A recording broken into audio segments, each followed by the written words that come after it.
ससुराल के हो गए 100 साल। कानपुर शहर में गंगा नाम की एक लड़की रहती थी जिसकी लव मैरिज मोहन नाम के लड़के से होने जा रही थी। वो बहुत खुश और एक्साइटेड थी, इतनी खुश कि उसने शादी वाले दिन ही मोहन को फ़ोन लगा दिया और बोली, हेलो मोहन, कहाँ हो तुम? जल्दी से बारात लेकर आओ ना। क्या गंगा, तुम भी कमाल हो। आज हमारी शादी है तो बारात तो लेकर आऊंगा ही, टाइम तो होने दो। नहीं, मुझसे अब इंतज़ार नहीं हो रहा है, जल्दी आओ ना। अकेले आना होता तो अभी भागता चला आता, लेकिन सबको लेकर आना है ना, तो थोड़ा वक्त तो लगेगा ही। इतने महीने वेट किया है तो कुछ घंटे और कर लो। ठीक है, कर रही हूँ, जल्दी से आओ। एक एक पल गिनकर जैसे तैसे गंगा का इंतज़ार खत्म हुआ और आखिर उसकी शादी मोहन से हो गई। आखिर हमारी शादी हो गई गंगा, तुम खुश हो ना? ऑफ कोर्स यस, ये भी कोई पूछने की बात है? आज मैं सबसे ज़्यादा खुश हूँ। शादी करके गंगा ससुराल पहुंची।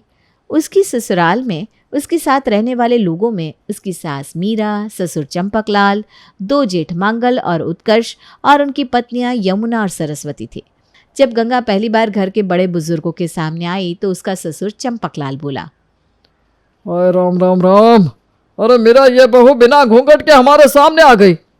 अरे बहू, चेहरा तो ढको जल्दी से। क्यों, क्या हुआ? अरे सवाल ना करो, ढक लो जल्दी से। गंगा हक्की बक्की रह गई। उसकी नज़र यमुना और सरस्वती पर पड़ी। दोनों ने अपने सिर पर अच्छी तरह से घूंघट कर रखा था। उसने भी मजबूर होकर अपना पल्लू सिर पर ढक लिया। ये क्या हो रहा है? मैं तो समझ रही थी कि ये सब लोग मॉडर्न और खुले विचारों वाले होंगे, लेकिन यहाँ तो हिसाब उल्टा ही लग रहा है। वो थोड़ी देर के लिए शांत रही, लेकिन उसके मन में हलचल मच गई थी। जब वो और मोहन अकेले में मिले तो वो ये सवाल पूछने से खुद को रोक नहीं पाई। मोहन, तुम्हारे पापा ने आज मुझे बिना घूंघट के उनके सामने आने पर टोका। ये क्या है? मैं तो सोच रही थी तुम सब मॉडर्न ख्यालात वाले लोग हो। हम लोग मॉडर्न तो है ही, पर बस पापा ना थोड़े पुराने ख्यालों वाले हैं। ये बात मैंने पहले भी बताई थी, उनके सामने ना थोड़ा ध्यान रखना पड़ता है बस। तुमने बताया था? कब मोहन? शादी से पहले तो तुमने कभी कुछ नहीं कहा। मुझे लगा था कि मैं एक आज़ाद मॉडर्न परिवार में आ रही हूँ, लेकिन यहाँ तो सब उल्टा है। गंगा, ये सिर्फ घर के अंदर की बात है, बाहर तुम जैसे चाहो वैसे रह सकती हो। पापा के सामने सिर ढकने से कोई बड़ा नुकसान नहीं हो जाएगा। पर मैंने सपने में भी नहीं सोचा था कि मेरी शादी के बाद मुझे इस तरह की पाबंदियों का सामना करना पड़ेगा। गंगा देखो, मैं तुम्हारी परेशानी समझता हूँ, लेकिन थोड़ा समय दो, सब ठीक हो जाएगा। क्या ठीक होगा? सीधे सीधे कहो ना कि मुझे घूंघट की आदत पड़ जाएगी। अरे यार, अब तुम ऐसे बोलोगी तो। नहीं नहीं, ठीक है, मैं तुम्हारी ये बात मान लेती हूँ, लेकिन तुम याद रखो, ये मेरे लिए एक समझौता है। मैं ये बस तुम्हारे प्यार के लिए कर रही हूँ। आई लव यू मेरी जान। ठीक है, आई लव यू टू। हटो, जाओ यहाँ से। गंगा मोहन से अभी भी थोड़ी नाराज थी, पर उसे पता था कि वो वक्त के साथ एडजस्ट कर लेगी। शाम में गंगा ने अपनी जेठानियों से बात करी। दीदी, ये घूंघट का जो रिवाज है, आपको भी ये सब अच्छा लगता है क्या? अच्छा लगता है? अरे गंगा, हम खुद इससे परेशान हैं, पर क्या करें, ससुर जी का हुक्म है, यहाँ उनकी ही चलती है। हाँ गंगा, हम भी मजबूरी में कर रहे हैं। जब हमने घर में कदम रखा था ना, तब भी यही हाल था। हमें लगा कि वक्त के साथ कुछ बदलेगा, लेकिन कुछ नहीं बदला। उनके सामने कोई कुछ नहीं बोल सकता। अरे, तो आप लोग चुप कैसे रह सकते हैं? मुझे तो ये बिल्कुल भी सही नहीं लग रहा। गंगा, इस घर में अगर सुकून से रहना है ना, तो ससुर जी के खिलाफ कुछ मत बोलना। वो जो कहे वो कर लो, वरना बस झगड़ा ही झगड़ा होगा। हाँ गंगा, हम भी चाह कर भी कुछ नहीं कर सकते, उनकी मर्जी ही सब कुछ है। पर तुम फिक्र ना करो, वक्त के साथ आदत पड़ जाएगी। हे भगवान, ये क्या बकवास है? ऐसे कैसे जीऊंगी मैं? रात हुई और गंगा सोने चली गई, पर सुबह 4 बजे अचानक उसके कमरे का दरवाज़ा खटका। अरे कौन है इतनी सुबह? बहू उठ जाओ, तुम्हारे ससुर जी का हुक्म है, सबको 4 बजे उठना है। 4 बजे? इतनी जल्दी क्यों? अरे उनके दादा परदादा इसी वक्त उठते थे, तो उनका कहना है कि सबको इस वक्त उठना ही चाहिए। अरे उन्हें बताइए ना कि ये 2024 चल रहा है, 1924 नहीं। उनके ज़माने के ससुराल के 100 साल हो चुके हैं। बहू, सवाल नहीं उठाते, जैसा कहा जा रहा है वैसा करो। गंगा का मूड खराब हो गया था, लेकिन वो करती भी क्या? ससुर जी का हुक्म था तो मानना ही था। फिर दोपहर का वक्त आया तो चंपकलाल ने खाने के लिए खिचड़ी और चटनी की फरमाइश की। गंगा ने जल्दी से मिक्सर में चटनी तैयार की। लीजिए, खिचड़ी और चटनी तैयार है, सब लोग जल्दी से खा लें। चंपकलाल जैसे ही चटनी चखता है तो अचानक जोर से चिल्लाता है। ये क्या किया तुमने बहू? मिक्सचर में चटनी बना दी? ये कोई तरीका है? जी क्यों, क्या हो गया? चटनी सिलबट्टे पर बनाई जाती है, हमारे घर में यही रिवाज है। तुम नई बहू हो पर इतनी तो समझ होनी चाहिए, ये मशीनों से बनी चटनी कौन खाता है? लेकिन चटनी तो चटनी होती है, सिलबट्टे पर बने या मिक्सर में। तुम्हारी ये नई नई अकल यहाँ नहीं चलेगी। हमारे घर के रिवाजों का सम्मान करो बहू। यह मिक्सचर विक्सर की चटनी सेहत को खराब करती है। बहू अगली बार ध्यान रखना, तुम्हारे ससुर जी को ये सब बिल्कुल पसंद नहीं है। उफ, ये तो हद हो गई, घर में रिवाजों के नाम पर कुछ भी करवाया जा रहा है। गंगा खाने का थाल लेकर मोहन के पास बैठने लगती है कि अचानक चंपकलाल की तेज आवाज गूंजती है। गंगा को समझ में नहीं आता कि आखिर गलती क्या हो गई। अरे ये क्या कर रही हो गंगा?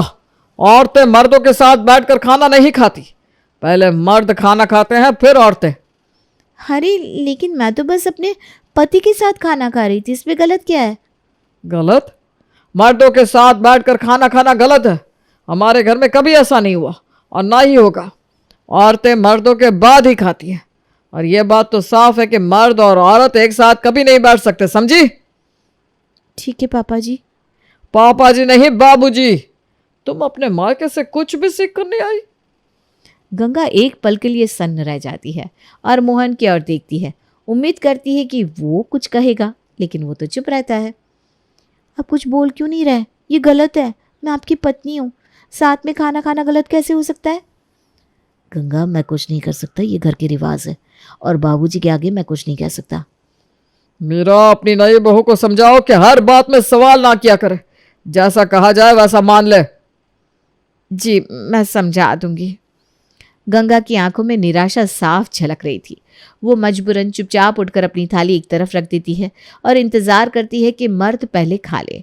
जब सब मर्द खाना खा चुके तो औरतें खाने के लिए बैठती हैं। माँ जी, ये सब क्या है? हम अपने पतियों के साथ भी खाना नहीं खा सकते? ये कैसी परंपरा है? मुझे तो ये सब बिल्कुल सही नहीं लगता। बहू, मुझे भी ये सब सही नहीं लगता। मैं भी जानती हूँ कि ये सब पुरानी सोच है, लेकिन क्या करें, उनके सामने कोई कुछ बोल नहीं सकता। आप भी? हाँ बहू, मैंने भी बहुत कोशिश की थी शुरुआत में, लेकिन उनके आगे हमारी एक नहीं चलती। यहाँ जो वो कहते हैं वही नियम है। इतनी टेंशन ना लो और खाना खाओ आराम से। हाँ, इस बारे में सोचकर कोई फायदा नहीं है गंगा। गंगा उसके बाद कुछ नहीं बोल पाई। फिर एक दिन जब वो अपने कमरे में बैठी थी तो उसने अपनी पसंदीदा प्लेलिस्ट चालू की और तेज आवाज में गाने बजाने लगी। लेकिन तभी चंपकलाल की आवाज आई। ये क्या शोर शराबा मचा रखा है? गाना कोई सुनने की चीज है? बाबूजी, मैं तो बस थोड़ा रिलैक्स कर रही थी, इसमें क्या गलत है? गलत यही है कि तुम इन वाहियात गानों को सुन रही हो। रिलैक्स करना है तो भजन सुनो, पूजा करो। यह अश्लील गाने सुनकर कोई रिलैक्स होता है क्या? गंगा चुप हो जाती है, लेकिन झल्लाहट उसके चेहरे पर साफ झलक रही थी। मोहन, जरा ये म्यूजिक बंद कर दो। गंगा के ये कहते ही चंपकलाल का चेहरा लाल हो गया। वो गुस्से से उसकी तरफ मुड़ा। तुमने अभी क्या कहा? तुमने अपने पति का नाम लिया? बहू, हमारे यहाँ औरतें अपने पति का नाम नहीं लेती। बाबूजी, मैं तो बस। कोई सफाई नहीं, यहाँ का कायदा सीखो और उसे मानो। पति का नाम लेकर तुमने घर की मर्यादा तोड़ी है। अभी भी वक्त है, तौर तरीके सीख जाओ वरना सही नहीं होगा। गंगा नजरें झुकाए खड़ी थी और चंपकलाल उसे डांट कर चला गया। वो परेशान हो चुकी थी। उसने सोचा चलो ठंडा पानी पी लूं, शायद मन शांत हो जाए। लेकिन जैसे उसने फ्रिज की तरफ कदम बढ़ाया तो वहां ताला लगा हुआ था। फ्रिज पर ताला? ये क्या है? फ्रिज सिर्फ मेहमानों के लिए है, हम सब तो घड़े का पानी पीते हैं। पर क्यों? घर के लोग ठंडा पानी क्यों नहीं पी सकते? ये इनके बनाए नियम है, अब हम क्या कहें। गंगा ने ठंडी सांस भरी और सोचा कि शायद एसी चलाकर थोड़ी ठंडक मिल जाए। लेकिन उसने ध्यान दिया कि पूरे घर में एसी सिर्फ मेहमानों वाले कमरे में है।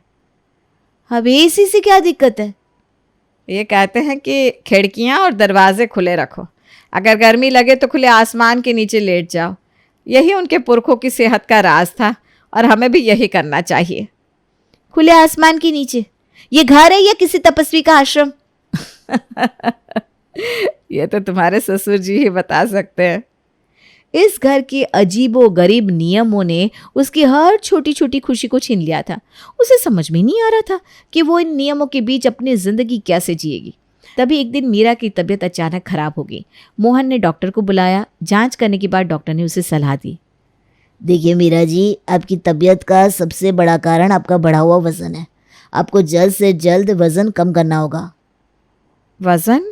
पर मैं तो घर के सारे काम करती हूँ। घर के काम एक हद तक मदद कर सकते हैं, लेकिन आपको एक्सरसाइज की ज़रूरत है। मेरा सुझाव है कि आप किसी जिम को ज्वाइन कर लें। चंपकलाल जो पास ही बैठा था ये सुनते ही गुस्से में बोल पड़ा।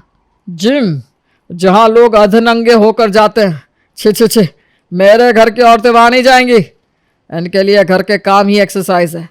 पुराने ज़माने में कौन से जिम हुआ करते थे? चाचा जी, ज़माना बदल गया है। अब लोगों का रहन सहन खान पान अलग है, इसलिए एक्सरसाइज बहुत ज़रूरी हो गई है।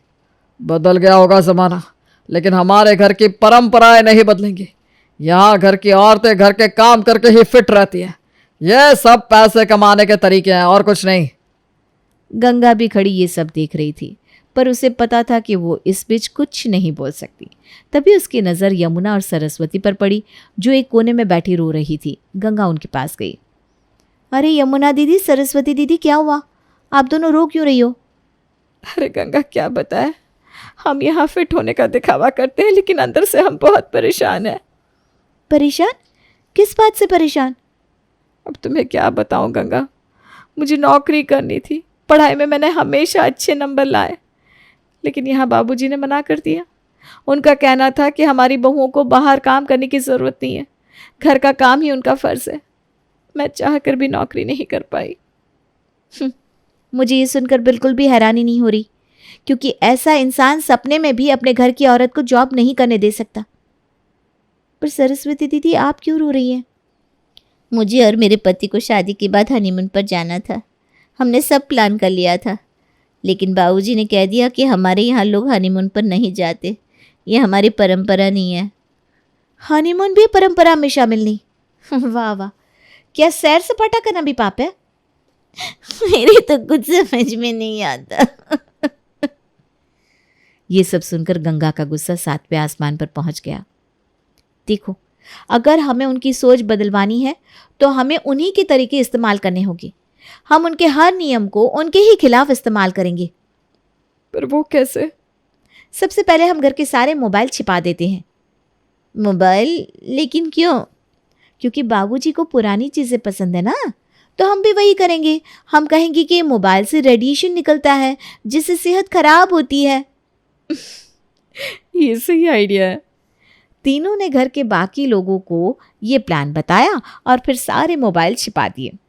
अरे ये मोबाइल कहाँ गया? मुझे अपनी बेटी से बात करनी है। बाबूजी, अब ना मोबाइल इस्तेमाल नहीं होंगे। मोबाइल से रेडिएशन निकलता है जिससे सेहत पर बुरा असर पड़ता है, तो अब से फ़ोन बंद। क्या? ये किसने कहा? साइंटिस्ट लोगों ने रिसर्च की है उन्होंने। अब से कोई मोबाइल नहीं बाबूजी। पहले भी तो लोग बिना फ़ोन के रहते थे, तो आपको जिससे बात करनी है आप उनसे जाकर मिल सकते हैं। ये क्या बकवास है? मैं रोज कैसे जाऊं मिलने? पहले लोग कैसे करते थे बाबूजी? चंपकलाल के पास कोई जवाब नहीं था। वो गुस्से में तमतमाते हुए वापस बैठ गया। फिर गंगा ने अगला कदम उठाया।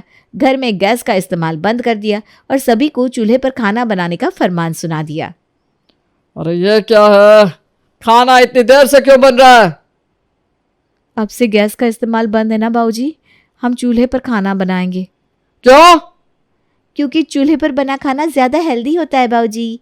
पुराने ज़माने में भी लोग चूल्हे पर ही खाना बनाते थे ना, गैस तो अभी अभी आई है। चंपकलाल चाह कर भी कुछ नहीं बोल पाया। हालांकि इस सब से उसकी पुरानी सोच और आदतें बिल्कुल भी नहीं बदली।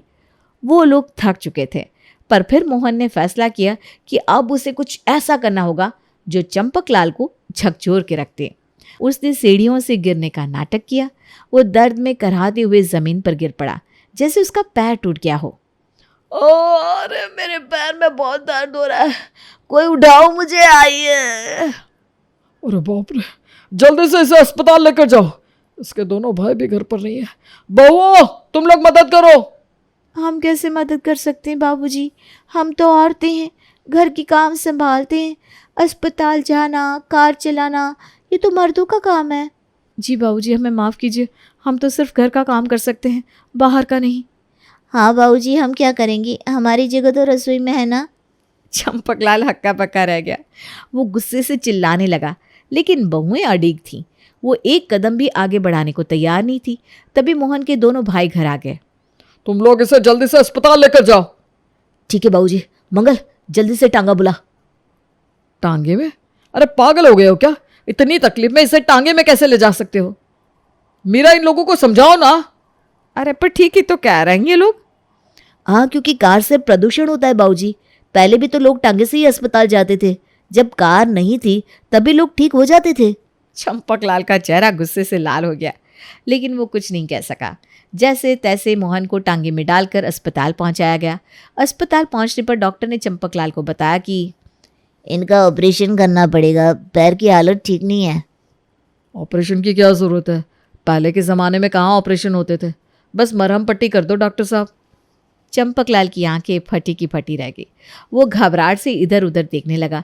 आखिरकार मोहन के इस नाटक और सभी के पुराने जमाने के तर्कों से परेशान होकर उसने हार मान ली। अरे तुम लोग पागल हो गए हो क्या? पुराने ज़माने की बातें अब नहीं चल सकती। हमें ज़माने के साथ बदलना पड़ेगा। जो सुविधाएं आज हमारे पास हैं, हमें उनका इस्तेमाल करना चाहिए। ये सुनते ही मोहन अचानक उठकर बैठ गया। बाबूजी, यही बात तो हम आपको कब से समझाने की कोशिश कर रहे थे। अरे तेरा पैर? ये सब एक नाटक था, आपको बस ये समझाने के लिए कि हमें ज़माने के साथ बदलना चाहिए। सुबह जल्दी उठना अच्छी बात है, लेकिन 4 बजे उठने का कोई मतलब नहीं है। इज्जत दिल में होती है, उसके लिए घूंघट ज़रूरी नहीं है। और फ्रिज सिर्फ मेहमानों के लिए नहीं होता बाबूजी, वो तो सबके लिए होता है। मुझे माफ़ कर दो बच्चों, मैं गलत था। तुम लोगों ने मेरी आंखें खोल दी। गंगा, यमुना और सरस्वती ने एक दूसरे की ओर देखा और मुस्कुराईं, क्योंकि उन्हें पता था कि अब वो अपनी जिंदगी अपने तरीके से जी पाएंगी।